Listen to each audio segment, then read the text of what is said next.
Et c'est le moment de retourner un an en arrière, revisiter les jeux de l'an passé.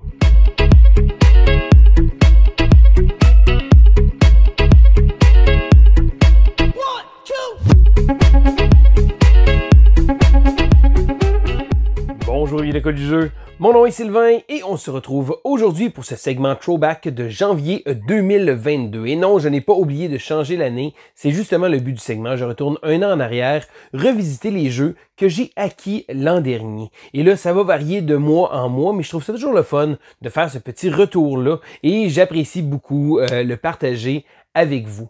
Le mois de janvier de l'an passé a eu peu d'acquisitions. Habituellement, un mois avec peu d'acquisitions, souvent le mois d'après, j'en ai beaucoup plus à vous parler. Mais là, j'ai regardé et j'ai vraiment une petite liste. Et habituellement, je vais toujours vous dire, bon, les jeux qui ne font plus partie de ma collection, les jeux qui en font encore partie. Eh bien, ce mois-ci, je n'ai aucun jeu qui a quitté ma collection. Donc, aucun jeu que j'ai acquis l'an passé n'est parti, mais il n'y en a pas énormément non plus. Donc, je vais commencer immédiatement avec un gros canon peut-être, je suis pas sûr de l'appellation, c'est le jeu Battleship. Ben oui, l'an passé, je me suis acheté une copie de Battleship pour jouer avec mes enfants. Bon, j'ai joué quelques parties avec ma fille, avec mon garçon, ils ont bien apprécié. Moi, c'était drôle de retourner un peu un petit flashback parce qu'on s'entend que Battleship est un des jeux que j'ai joué énormément étant jeune. Je dirais pas que c'est un jeu qui est particulièrement exceptionnel, mais j'ai trouvé ça le fun de pouvoir faire découvrir des classiques justement avec mes enfants, donc des jeux de mon enfance. Je pense que il y a des raisons pour lesquelles on n'entend pas beaucoup parler de Battleship ou qu'il y a eu 1 million de versions différentes, mais il reste que, juste pour l'effet de nostalgie, j'ai quand même bien apprécié et j'ai encore le jeu à ma possession. Je pense que c'est vraiment le genre de petit jeu qui se garde relativement bien, quelque part perdu dans le fond d'un garde-robe. Je continue avec un autre jeu pour enfants qui, lui on l'a joué pas mal. Ça s'appelle Glouton Mignon. C'est la version française de Yummy Yummy Monster Tummy. Alors, à la base, qu'est-ce que c'est? C'est un jeu qui va nécessiter une application. Donc, c'est certain, c'est pas pour tout le monde. Puis même moi, ça a fait en sorte que je ne le sorte pas nécessairement super souvent. On essaie de limiter un peu le temps des appareils comme ça. Puis pour les jeux avec les enfants, je pense que c'est pas nécessairement tout le temps la bonne option. Mais il reste que celui-là, je l'ai trouvé très sympathique. Et encore une fois, je pense que si c'est pas tous les jeux qui viennent avec des supports technologiques comme ça, c'est une bonne chose. Je voudrais pas qu'il y en ait énormément beaucoup, mais pour celui-là, c'était un peu obligatoire. Donc, en gros, qu'est-ce que c'est? Eh bien, le but va être de faire des combinaisons de couleurs pour arriver à un résultat. Donc, je m'explique. Sur l'application, il va y avoir un petit monstre qui va arriver d'une certaine couleur. Et là, les joueurs vont avoir en leurs mains plusieurs cartes avec des couleurs et des teintes différentes. Donc, ce qu'on va devoir faire, c'est qu'on va devoir tenter de jouer des cartes et de les scanner. Donc, ils vont scanner le petit code sur la carte. Et le mélange de ces couleurs-là va devoir donner un résultat qui va être tout près du glouton. Il va y avoir un pourcentage pour voir comment on est proche. La twist, c'est qu'on n'aura pas tout le temps les bonnes couleurs. Ça va être difficile. Des fois, il va falloir faire des mélanges de couleurs un peu bizarres qui vont finir brun, gris, beige, toutes des teintes vraiment, vraiment bizarres. Et là, plus les parties avancent et plus il y a des nouveaux challenges. Donc, celui-là de ne pas parler. Après ça, il va y avoir d'avoir certains éléments qu'on va devoir avoir. D'autres fois, il faut pas leur faire manger trop de vitamines parce qu'il y a des cartes qui vont être vitaminées et on a une certaine tolérance du nombre de cartes comme ça qu'on va pas utiliser. Ça reste un jeu d'agencement de couleurs, mais j'ai trouvé que ça a été très plaisant de le jouer avec mes enfants. On a eu un petit buzz, on l'a joué pas mal quand je l'ai reçu l'an passé. Là, ça fait un bon bout de temps qu'on ne l'a pas sorti. Encore là, avec les enfants, des fois, là, ça va et ça vient. Je pense que c'est un titre que je garde quand même dans la collection parce que c'est le fun à sortir. Je dirais que c'est entraînant. Puis quand il y a une couple d'amis aussi, ça peut être très, très sympathique. C'est pas un jeu que je vais jouer entre adultes, je crois. Il y a un jeu qui s'appelle Soviet Kitchen, je pense, qui faisait relativement le même concept avec un thème plus adulte, mais je pense que c'est vraiment un petit jeu familial et ça va en rester là. C'est drôle parce que dans les jeux que j'ai, je m'apprête à vous parler de jeux que je n'ai pas joué encore. Donc, ça fait 1 an qu'ils sont dans ma collection, j'y ai pas joué. La question à moi-même qu'il faut que je me pose, c'est pourquoi?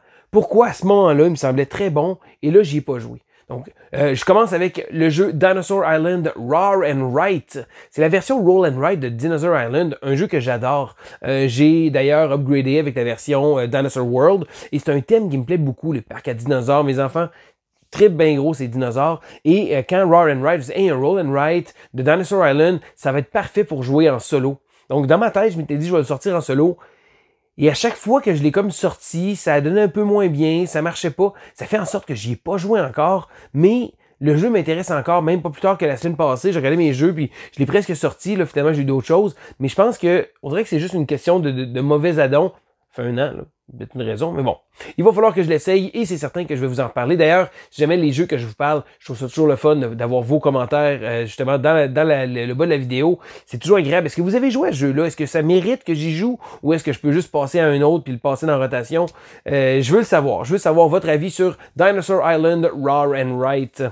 Le prochain jeu que je veux vous parler est un jeu qui, quand je l'ai reçu, encore une fois, il y a un an, je l'ai acquis. J'étais super content et j'ai pas joué. Dice Throne Adventures. Alors, premièrement, je tiens à dire Dice Throne, j'adore. J'adore, j'ai la version Marvel, j'ai joué énormément au jeu, j'ai joué en équipe, j'ai joué plein de permutations. J'adore ce jeu-là. Et là, je me suis dit, c'est un no-brainer. Ça me prend Dice Throne Adventures. À la limite, bon, l'an passé, on est encore en confinement. Ça va me faire un jeu solo à jouer. Je vais justement pouvoir jouer à Dice Throne. Et le jeu est resté là. Je l'ai sorti une fois, j'ai commencé à lire les règles, j'ai commencé à me préparer pour une partie solo.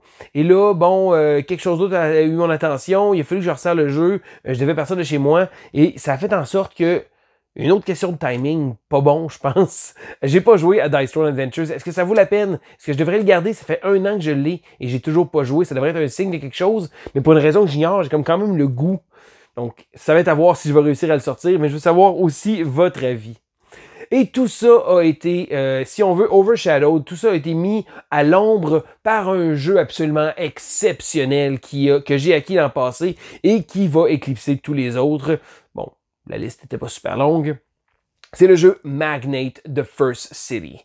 Alors, Magnate The First City est un jeu économique de gestion immobilière où on va devoir tenter d'acheter des immeubles, d'acheter des lots de terrain, en fait, de construire sur des immeubles, mais surtout de réussir à liquider en faisant un profit. C'est comme une espèce de Monopoly-ish que je dirais, sauf que l'affaire, c'est qu'on atteint des sommets avec, on achète des lots, on construit des bâtiments, mais ça va être de trouver le bon moment pour les vendre parce qu'à la fin de la partie, c'est un crash économique qui se passe et là, on va devoir liquider absolument tout et tout va perdre de la valeur. Donc, tout le long de la partie, ça prend de la valeur, des fois un peu plus égale. On va essayer d'amener des résidents, de recevoir des rentes plus chères et peut-être éventuellement de réussir à le vendre au bon moment.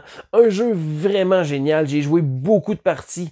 Gros coup de cœur pour moi. Magnate est vraiment un jeu qui touche tellement à plusieurs cordes. Seul bémol, je dirais, et ça c'est normal, le jeu est vraiment plus le fun à plusieurs. Jouer à 2 joueurs, c'est pas exceptionnel. Ben, c'est pas mauvais, mais c'est pas utiliser le jeu à son plein essor parce que quand on joue avec plusieurs personnes, là, le positionnement devient difficile, trouver les bons spots, placer des endroits, réussir à vendre au bon moment, essayer de faire mal même aux autres des fois parce que quand on va vendre, les jetons, il va y avoir des choses, on va manipuler le plateau de jeu de manière à faire des plus puis des moins aux autres joueurs avec des cases adjacentes. Vraiment, vraiment incroyable. Je suis surpris, je me disais que je voulais faire une vidéo de Magnate et de ce que j'ai remarqué en regardant, j'ai jamais fait de vidéo de présentation. Je pense que c'est un jeu, pourtant je m'étais dit que je voulais le faire. Que voulez-vous? Hein? On n'a pas le temps de toutes les faire. Je pense que si jamais si j'avais la possibilité de travailler à temps plein sur la chaîne, j'aurais tellement de jeux que je voudrais vous présenter. Mais là, c'est toujours une question de faute de temps. À un moment donné, ça prend beaucoup d'énergie faire toutes ces vidéos-là. Mais ça reste que Magnate, ça n'a pas mélangé avec Food Chain Magnate, mais non. Magnate The First City reste un de mes jeux qui s'est hissé. Et au courant de la dernière année, je pense que c'est un des peu de jeux qui va probablement franchir mon top 30. Et là, top 30, certains vont dire « Ah, mais top 30, c'est loin. » Il y a quelques années, j'ai fait mon top 100 et même en 100e position, il y avait des jeux que j'aimais beaucoup. Ma collection comporte plus de jeux que ça, donc c'est certain que ça s'en vient difficile de tout classer ça, mais Magnate reste quand même un des jeux que j'ai préférés au courant des dernières années. C'est pas un jeu qui est distribué à grande échelle, mais si vous avez l'occasion de pouvoir l'essayer, c'est vraiment génial. Donc, ça fait déjà le tour de ma vidéo throwback. Bon, c'est certain que 5 jeux, puis là-dedans, il y en a 2 que j'avais même pas joué. Ça passe relativement vite. J'adore avoir vos avis, savoir qu'est-ce que vous en pensez sur les jeux que j'ai parlé.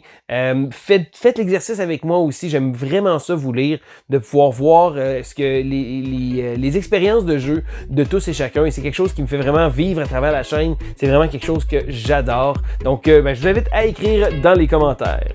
Donc, c'était Sylvain pour l'école de jeu et on se dit à la prochaine!